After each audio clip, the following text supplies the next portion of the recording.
Bismillahi wa salatu wa salam ala rasulillahi amma ba'd.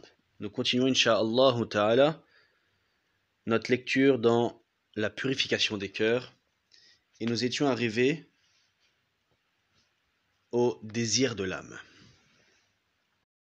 L'auteur nous dit: nous avons indiqué que les désirs de l'âme n'ont été instaurés que pour une utilité évidente. Car sans le désir de manger, on ne pourrait plus se nourrir, et sans le désir sexuel, il n'y aurait plus d'espèce humaine. Donc les désirs de l'âme ont été instaurés pour une utilité, et bien sûr l'utilité qui est évidente. Ce qui est détestable, c'est la futilité des désirs et leurs emprises. Mais il y a des gens qui ne comprennent pas cela et se mettent à renoncer à tout ce qui est désiré par l'âme. Car c'est une injustice que de les priver de son droit. En effet, l'âme a son droit, conformément à la parole du prophète Mohammed sallallahu alayhi wa sallam: ton âme a un droit sur toi. Ainsi, ces gens vont jusqu'à dire, par exemple, cela fait tant d'années que je désire telle chose, mais je ne l'ai jamais touchée. Ceci constitue une attitude déviante par rapport au principe de licité et une opposition à la sunna de l'envoyé d'Allah subhanahu wa ta'ala. En effet, ils prenaient des mets appétissants, comme les sucreries, le miel surtout, et bien d'autres choses. Donc qu'est-ce que veut dire l'auteur ici? C'est que il y a certaines personnes qui rentrent dans une certaine exagération. Et ça, on l'avait déjà vu. Les désirs de l'âme, elle était toujours entre deux types: l'exagération et le laxisme. Et le but, c'est d'être dans le juste milieu. Donc le fait de s'abstenir de tout désir mondain, alors certes, c'est une injustice envers son âme, car l'âme a un droit sur toi-même. Et on voit, donc là l'auteur nous dit que le prophète Mohammed sallallahu alayhi wa sallam, pourtant qui était le meilleur des hommes, qui était l'homme le plus ascète de cette humanité, et pourtant il mangeait des plats qui étaient succulents, il mangeait des sucreries, il aimait beaucoup le miel, et ainsi de suite. Donc cela prouve que d'être dans le juste milieu ne veut pas dire de tout délaisser comme plaisir. Aussi, on ne doit pas prêter grande attention à l'ascète dépourvu de savoir, qui prive totalement son âme de ce qui est désirable, car un tel homme est plus proche de l'injustice que de l'équité. Subhanallah.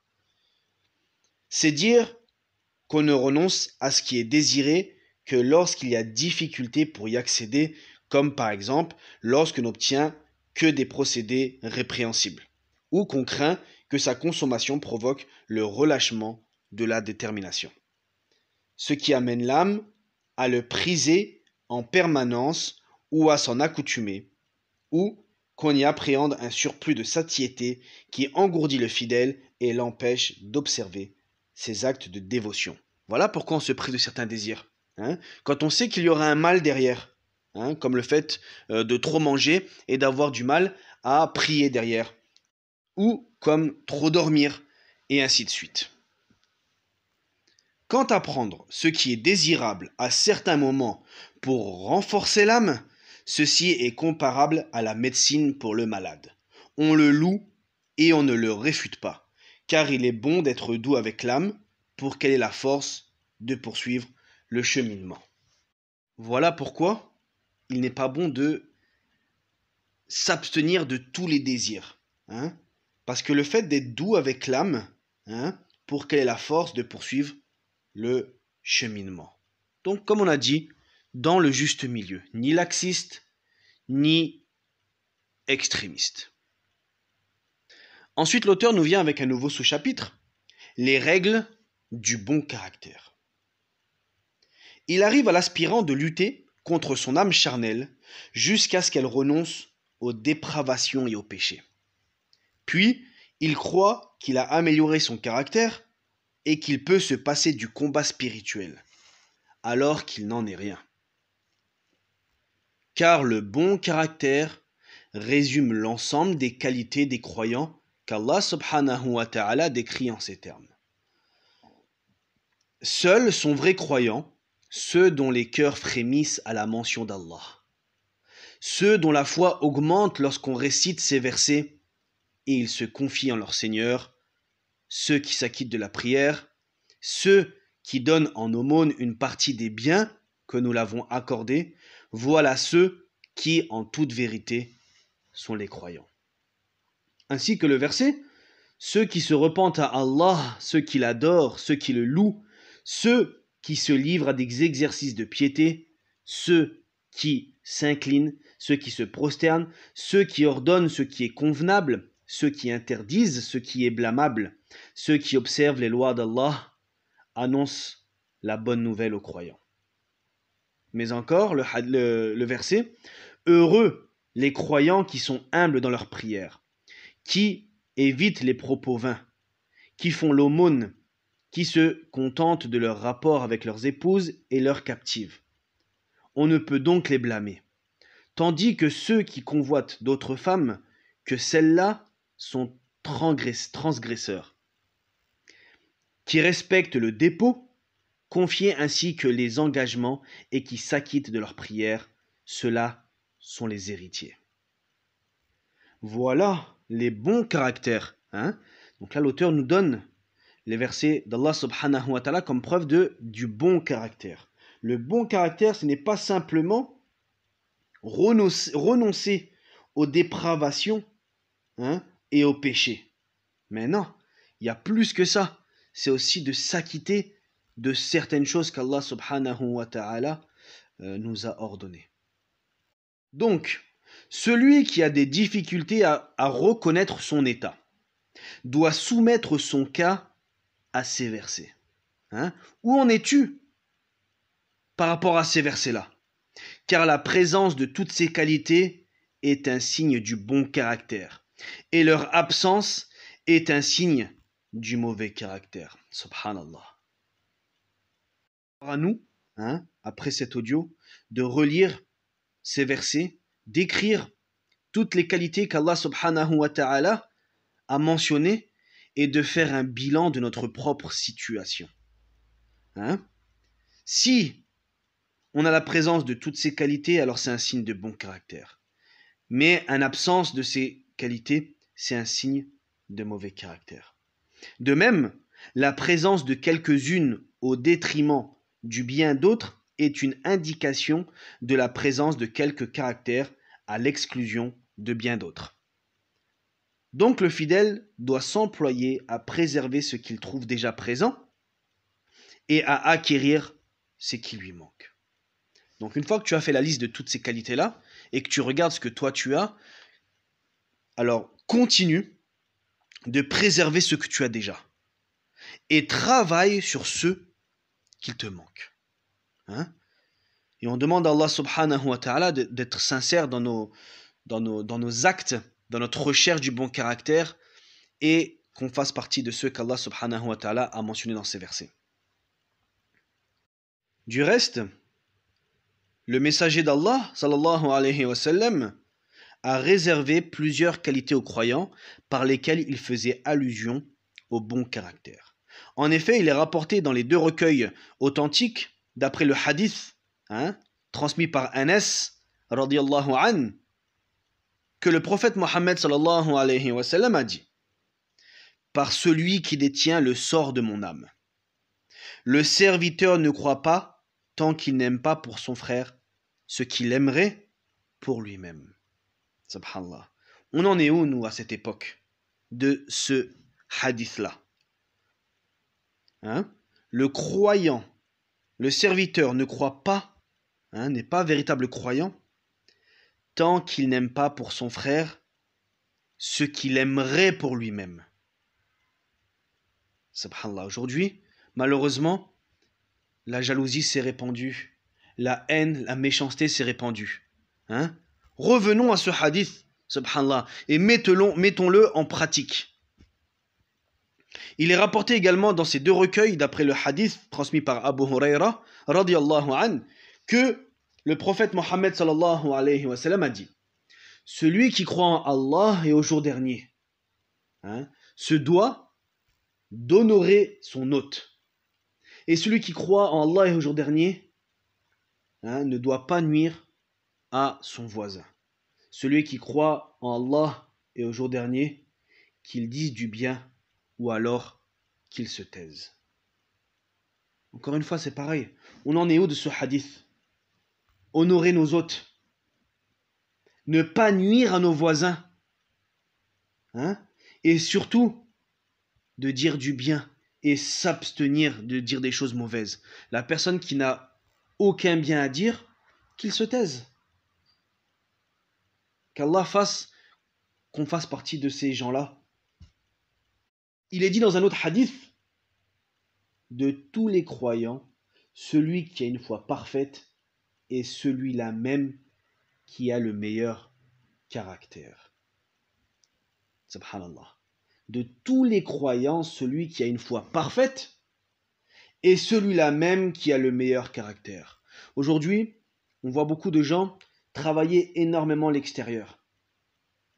Alors que, subhanallah, on a de nombreux hadiths, de nombreuses preuves qui montrent que l'avant, avant toute chose, c'est bien l'intérieur. Le caractère fait partie de l'intérieur, ce sont des choses de l'invisible, de l'intérieur. Ce n'est pas l'extérieur, c'est de l'intérieur, c'est un travail du cœur. Le bon caractère consiste aussi à supporter la gêne et les nuisances. En effet, il est rapporté dans les deux recueils authentiques qu'un arabe bédouin avait tiré le manteau du prophète sallallahu alayhi wa sallam si brutalement que son col a marqué le cou du prophète Mohammed sallallahu alayhi wa sallam. Puis il a dit: « Oh Mohammed, ordonne qu'on me donne de l'argent d'Allah qui est dans tes mains. » L'envoyé d'Allah sallallahu alayhi wa sallam se retourna, puis sourit et ordonna qu'on lui en donne. Subhanallah, vous imaginez? Donc l'envoyé d'Allah, Mohammed sallallahu alayhi wa sallam, la personne la plus pure, la personne la plus noble, la personne sur laquelle on prend notre exemple, la personne la plus aimée auprès d'Allah Azza wa Jal, un bédouin est venu, l'a tiré par le manteau, donc déjà c'est une forme de non-respect. Il l'a tiré tellement fort qu'il a été marqué par le cou et il lui a dit: « Oh Mohammed », comme si c'était une personne quelconque. « Oh Mohammed, ordonne qu'on me donne de l'argent d'Allah qui est dans tes mains. » Comment on aurait réagi, nous? Et qu'est-ce qu'a fait le prophète Mohammed sallallahu alayhi wa sallam? Il s'est retourné, il a souri et il a ordonné qu'on lui en donne. Il est là le bon comportement. Il est là le comportement, le bon caractère avec lequel on doit s'identifier, celui du prophète Mohammed sallallahu alayhi wa sallam. De même, lorsque les gens de son peuple lui causaient une gêne, il disait: « Oh Allah, pardonne aux gens de mon peuple, car ils ne savent pas. » Subhanallah. Son peuple, son propre peuple, sa propre famille, qui lui causait une gêne. Une gêne, c'est pas n'importe quelle gêne. Qui l'ont boycotté, qui l'ont frappé, qui l'ont traité de menteur, de sorcier, et ainsi de suite. Est-ce que nous, on aurait patienté? Et malgré ça, qu'est-ce qu'il a dit? « Oh Allah, pardonne-les. Pardonne aux gens de mon peuple, car ils ne savent pas. » La bonté du prophète Mohammed sallallahu alayhi wa sallam, la patience, le bon caractère. Voilà les caractères avec lesquels on doit se référer et on se doit d'essayer d'imiter.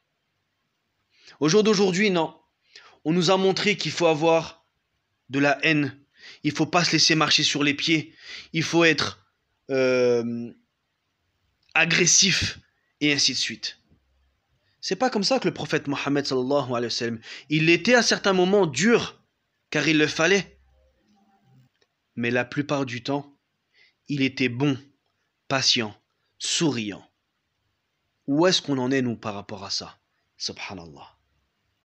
De son côté, Uways al-Qarani disait aux enfants qui lui lançaient des pierres: « Ô mes frères, s'il le faut, et qu'il ne peut en être autrement, jetez sur moi des cailloux, sans blesser mon pied et m'empêcher de prier. » Subhanallah. De même, Ibrahim ibn Adham était sorti au désert où il a croisé un soldat qui lui demanda où se trouvaient les agglomérations. Ibrahim lui indiqua un cimetière. Le soldat lui porta un coup à la tête et le blessa. Lorsqu'il sut que c'était Ibrahim, il se mit à embrasser sa main et son pied. Mais Ibrahim a dit ensuite: Lorsqu'il a frappé ma tête, j'ai demandé à Allah de lui accorder le paradis, parce que je savais que je serais récompensé pour les coups que j'ai reçus. Aussi, je n'ai pas voulu que ma part à son égard soit le bien et que la sienne à mon égard soit le mal. De même, quelqu'un a traversé une ruelle où on a versé sur lui de la cendre à partir d'une terrasse. Ses compagnons se mirent à parler et à crier, mais lui il a dit: Celui qui mérite l'enfer et à qui on offre de la cendre en guise de réconciliation se doit de maîtriser sa colère et de ne pas s'emporter. Subhanallah. Il s'agit d'âmes domptées par les exercices spirituels, d'où la tempérance de leur caractère et l'épuration de leur intérieur de tous les résidus de la fraude et de la trahison, ce qui leur procure l'agrément des arrêts du destin. Donc celui qui ne trouve pas en lui-même quelques-unes de ces marques découvertes chez ces gens se doit de poursuivre les exercices spirituels pour y arriver, car il n'est pas encore arrivé. Donc par cet audio, mon frère, ma sœur, tu vois qu'il est important de travailler son intérieur, et une fois que tu as réussi à délaisser les péchés et délaisser les choses mauvaises, tu as encore du travail à faire, à savoir acquérir le bon caractère qu'Allah subhanahu wa ta'ala nous a mentionné dans les vers qui sont cités, et avec ce noble caractère, tu pourras atteindre, ou du moins essayer de te rapprocher du caractère des compagnons et de ceux qu'ils ont suivis dans le bon caractère. On demande à Allah subhanahu wa ta'ala d'être sincère dans notre recherche d'amélioration de notre propre être. On demande à Allah subhanahu wa ta'ala de purifier notre âme de toutes choses mauvaises et qu'il nous rapproche de lui, qu'il nous fasse rentrer au paradis, qu'il pardonne nos fautes. Subhanak Allahumma wa bihamdik, ashhadu an la ilaha illa ant, astaghfiruka wa atubu ilayk. Wassalamu alaikum wa rahmatullahi wa barakatuh.